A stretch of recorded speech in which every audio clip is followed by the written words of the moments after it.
G'day there guys, Marky here, and welcome back to another episode of r/relationship advice. I do hope you enjoy today's bloody good stories, and with that said, I want you to sit back, relax, chuck a prawn to the barbie, and let's get right into it. Cheers.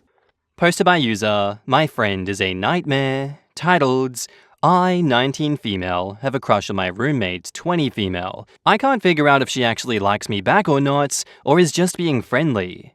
Help.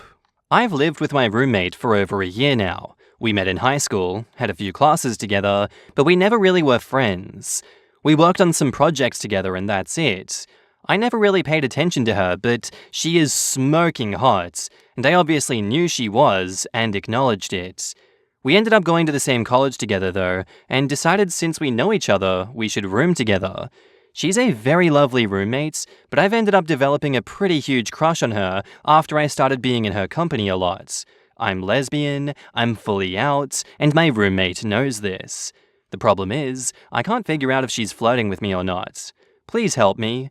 I'll list some instances from the past year in no order that have stood out to me. 1. She said that we should make a list of each other's favorite orders from a bunch of places so that if we need to order for the other, we can. I said sure, that's good. And over the past few months, when I had a lot of things due and my anxiety was acting up, she kept paying for my favorite order meals. Usually we split money, and getting me them with very cute cards telling me good luck and stuff. When I tried to do it back, she said, No, let me take care of you. And my small gay self collapsed. 2. Her baby niece came to visit once with her sister, and she referred to me as Auntie's very special girlfriend.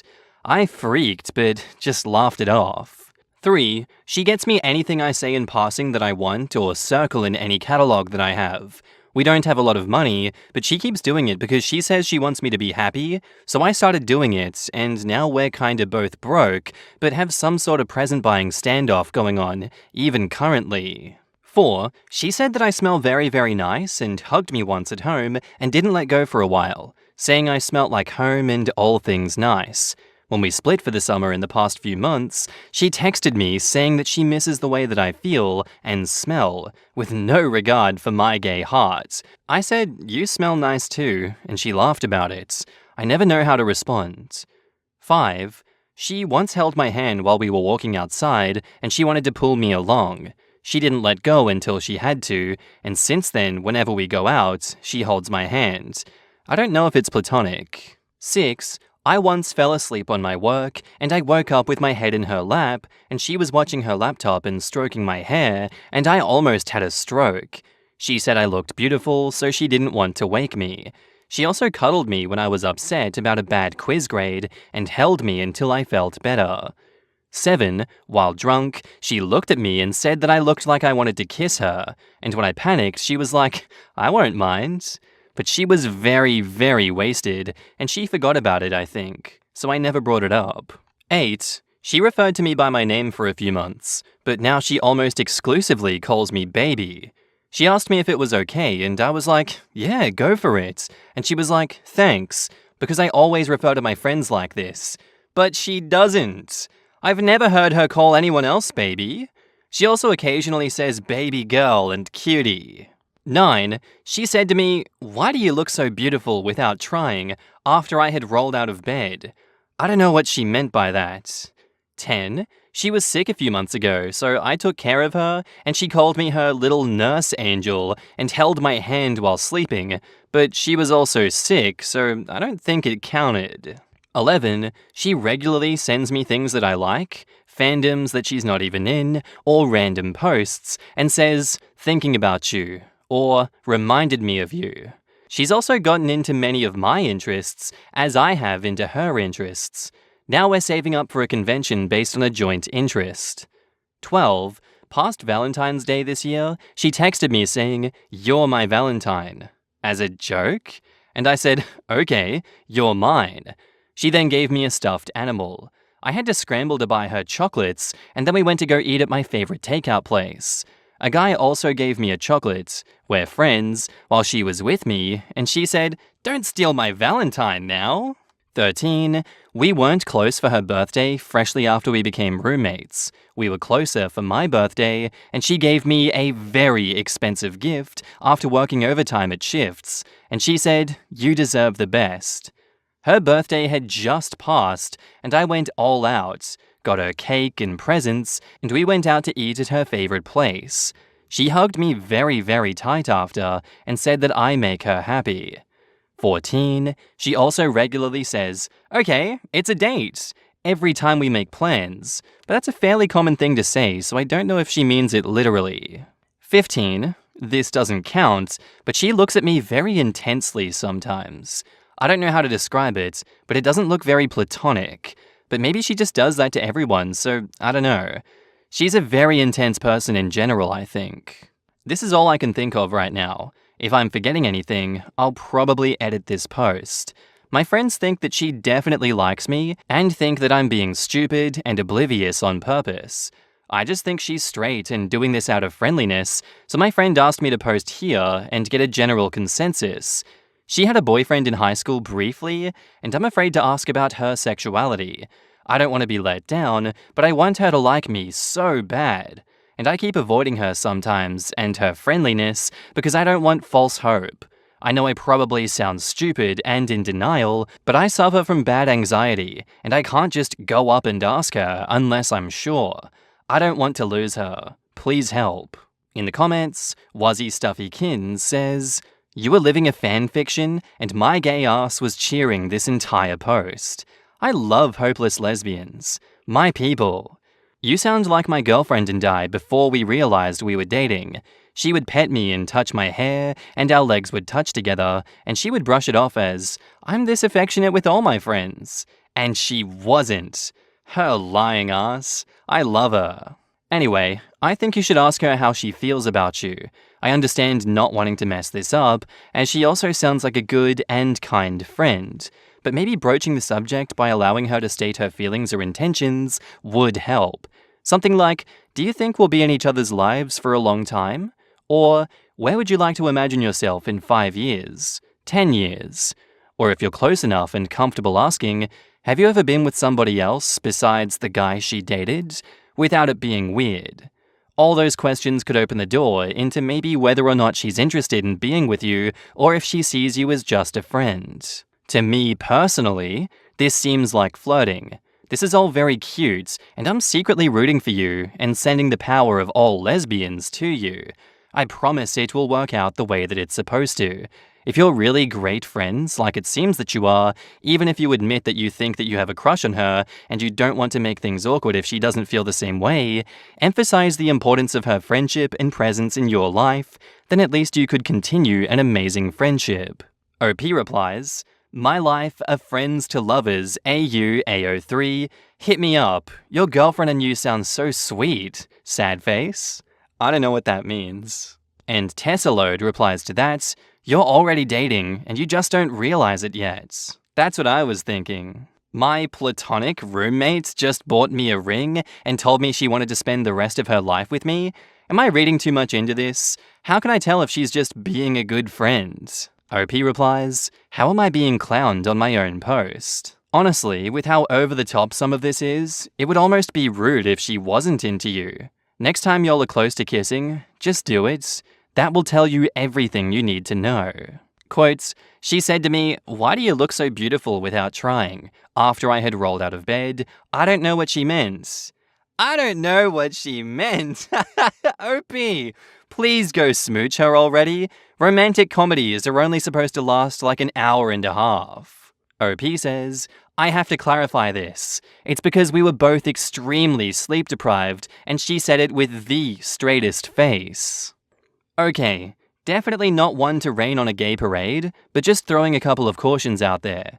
Bi female here, a lot of this list would apply to me and my very straight best friend. While it is incredibly possible that your roommate is also into you, it is possible that she's not. I think communication is a wonderful idea to help soothe your cute gay heart. Just maybe do so in a way that will allow you to keep living together comfortably if somehow you've misread signals. In my personal case, my BFF knows that I was closeted for years and terrified of taking advantage of any of my friends with straight physical affection. She is super physical and affectionate with me intentionally to let me know that my gayness is in no way an obstacle to our closeness.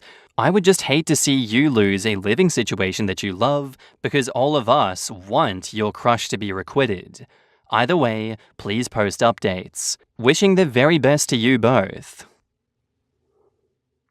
And now onto the update. One day later, OP says, I was not expecting this many upvotes or comments. Thank you for everyone's nice words and advice. The fact that you guys are rooting for me makes me feel a lot better. I have no idea how to reply to everyone. I'm so overwhelmed, so I'll make this one comment. Generally, people have told me to just come out and ask her about her sexuality. I am absolutely out to her. She knows I'm gay, and I say, I'm so gay, every single day in some context. She has not missed it. I've never talked to her about her sexuality explicitly, but she does call both male and female actors hot. But I thought that it was for the memes. Asking her if she is serious is the way to go. Once I have a read on her sexuality, then I'll hopefully ask her out. We'll do this over text though. I'm too nervous to do it face to face. I will update with text screenshots once I have something. A lot of people have also pointed out that dating a roommate is shaky, because what if you break up, and I completely agree. But asking her is worth it, I think. If I don't get a concrete read on her feelings, I will die. Thank you again for everyone's nice words. Signed, as many people have called me, Useless Lesbian. Comment 2, approximately 7 hours after comment 1, OP says, I have decided to take Reddit's advice and not text her about this. I'm gonna wait until dinner tonight, and then I'm gonna fully confront her. That being said, my friend saw this circulating on Twitter, and my crush has Twitter, so if she sees this before I have the chance to ask her myself, I'm gonna crawl into a hole and die. Comment 3, approximately 4.5 hours after comment 2, OP says, it's almost time to talk to her. Please wish me luck. I'm gonna keel over from anxiety. And for our final update, it is titled, I, 19 female, girlfriend of my 20 female roommate. Hello. This is probably the last post that I'll make on Reddit about this. Probably. I didn't expect my r/relationships post to blow up the way that it did, and it's all been a little overwhelming. I said we were going to talk over dinner. She came home and I made dinner, or tried to, and I said that I wanted to talk to her, and she was like, is it about the post? And I was like, what post? Thanks, Twitter. And she was like, I already saw it. Friend sent it to me on Twitter. And I was like, oh no! Anyway, it beat being awkward about it. We talked in detail. We're from an area where if someone is out, as into women, everyone will know about it. This is why I didn't know whether she was bi or not. It turns out she is. Or has been figuring it out for the past few years. I honestly should have realized considering how much she thirsts over women in any media that we consume, but I thought it was a joke. She said she likes both men and women, and that she had been trying to flirt and put her feelings across to me from the things that I mentioned in the post. She also said my post sounded like a meme, and she thought it was a joke until she realized it was me, and I can be dense. She did say that I could have just spoken to her before going to Reddit, but why would I do that, you know? She also showed me her phone, and her entire Twitter search history was keywords related to my post, where she was looking at the responses and laughing at them, both on Reddit and Twitter. Anyway, we're formally dating. Thank you so much for your kind words and well wishes, Reddit. In the comments, can you please share y'all zodiac signs, please? I need to know for science. So happy for y'all. And OP says, she's Virgo and I'm Taurus. I spat my coffee out when I read number 9 in her list. I don't know what she meant. Lol. So adorably clueless. I got to point 4 and was like, girl, you're in a whole-ass relationship. I kept waiting for something like, sometimes she kisses me on the mouth with tongue. I don't know what that means though. We do occasionally have sex, but that's kind of a roommates with benefits type thing, right? That's how the trend was going with OP being oblivious. To be honest, I don't have the right to criticize anyone for being oblivious, given it's taken me one very memorable occasion, 5 years after the fact, to realize I was being flirted with, so I completely understand why OP was confused. Our next post is by user CarefulLink2264, titled, "My ex-wife has terminal cancer, and she wants me to get her pregnant so she can experience the gift of being a mom.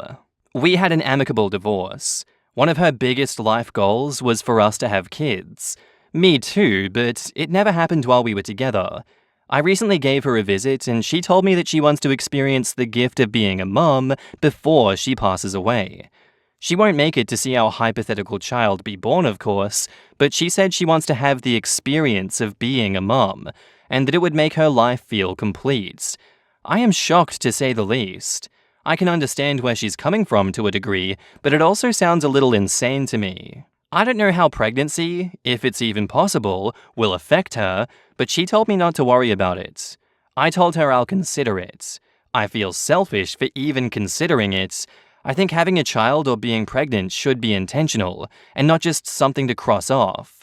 However, I know I can't fully comprehend what she's going through." In the comments, Mace1981 says, "What's the plan for the baby? Abort it or let it die with her?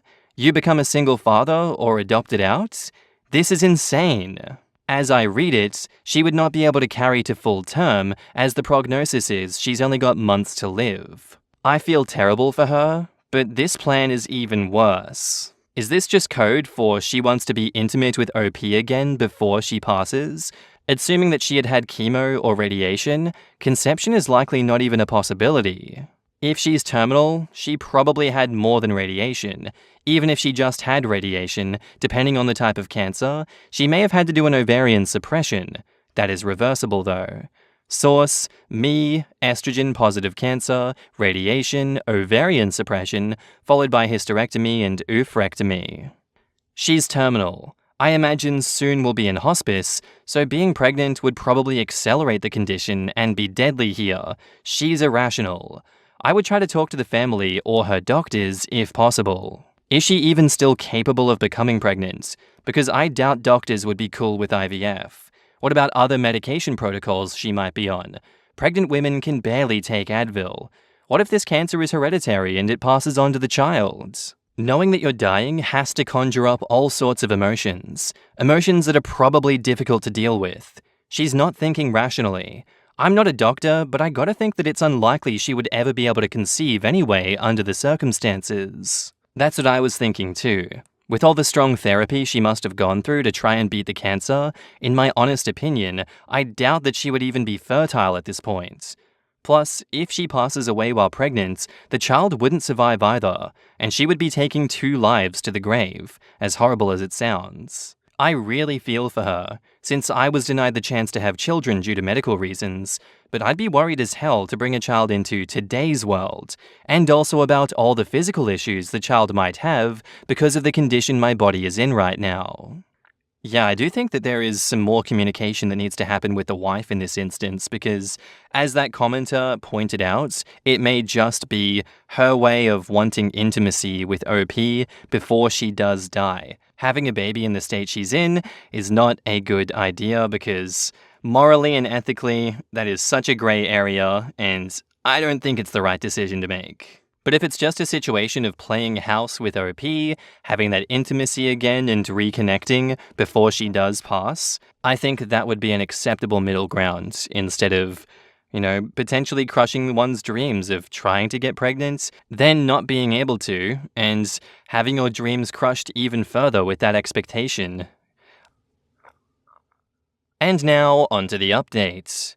I wanted to give an update considering a lot of people are messaging me, and I didn't want to keep up with all of them. Here's what we decided to do. First of all, we came to the conclusion of not going through with this idea. However, we did decide to rekindle our sexual relationship. Don't worry, I used a condom. I prepared ahead of time, and I had a feeling that this might happen. I just didn't want to be the one to initiate things. Her asking me to get pregnant was a pretty good final indication. I also got her a reborn baby doll, and she cried with happiness over it. She said this will help a lot. Thanks to the people who suggested it. In any case, this is the plan moving forward. This experience got us closer again, and I will continue to support her until she passes. In the comments, Lady Booby Poop says, "Oh god, that is so bittersweet. You're a great person and don't you ever forget it." And OP says, "Yeah, it is bittersweet. It really put things into perspective that life is short. I'm really going to miss her when she passes, but I'm going to enjoy my time with her while I can. You're a good man. Updates would be appreciated, but completely understand if you choose not to." And OP says, "I won't update, so consider this as my final. I'll just continue on with my life. Had to get opinions on it because I thought it was crazy. I really appreciate the people who suggested the Reborn doll, and those who wish us well." Gerund Queen says, "Take those condoms with you or dispose of them thoroughly when you're done. Don't tie them up and put them in the trash. I don't mean to disparage your ex-wife. I understand she's going through something horrible, and I'm sure that she's a great person, but she isn't responding rationally, and you don't want her to baby trap you in her desperation and grief. Just make sure you protect yourself. The only safe thing to do is swallow the condom so you can dispose of it at a later time in the privacy of your WC." No? I'm sorry, who's swallowing condoms? That's insane. I can honestly say I've never considered the moral question of intentionally getting pregnant while diagnosed with a terminal disease that means that the baby won't make it to term. That was my first thought. This is a very, very sad situation that has a lot of complicated ethical concerns. I'm glad they went the reborn baby doll route. It was a crazy request, but I can't comprehend the thought of knowing that you have just months left to live to experience the worlds. I'm glad Reddit didn't really judge and gave him some good perspective and advice to help her. The reborn doll is something that I wouldn't have considered, but it's a great idea. It's tragic on every level. My daughter is everything to me, and the thought of passing before really getting to know her is one of the things that keeps me up at night. She's the main reason I finally listened to my doctor subtly steering me towards blood pressure meds. She's definitely not thinking clearly. If she was, then she would realize that if she became pregnant, it's likely her doctors would remove most of, if not all of her medications. She would be suffering until her last moments. Not to mention, a large proportion of women feel incredibly unwell and nauseous the first few months of pregnancy. I've been pregnant twice, and let me tell you, constant nausea and retching over a toilet multiple times every day for weeks and weeks is not the way that I'd like to spend the last remaining months of my life. This is all assuming she even could get pregnant. It can take up to a year of trying for a healthy couple with no fertility issues, and this is a woman with terminal cancer who's probably had, and might still be having, chemo. My dad has terminal cancer right now. Usually when you get a terminal cancer, you get a heavy-ass narco script. Sometimes my dad says things that make absolutely no sense. I'd give her grace that her anxiety, grief, fear, and medication just effed with her mind for a minute. She wanted to get pregnant knowing that she wouldn't live enough to carry the baby to term? I can't even imagine what imminent death does to someone's mind. I think it was a last-ditch effort at normalcy in a way, and one that wasn't well thought out. Women, at least in the past, have been conditioned since birth to be a mummy, to have babies, and now that got taken away from her. Also, having a child is your shot at immortality, a piece of you living on long after you are gone. Again, none of this was a rational, well-thought-out plan, but I can see where her head was at. Also, knowing you have cancer is such a weird thing. I had skin cancer a few years ago that was caught early and swiftly removed. End of. Looking back at how I felt after the initial diagnosis, before we knew that it was easily resolved, is surreal and indescribable. Even knowing that it was probably going to be okay, it was the weirdest headspace. And that's where I'm going to end today's episode, guys. I do hope you enjoyed. If you did, let me know what you thought of it in the comments down below, and I'll see you in the next one. Bye.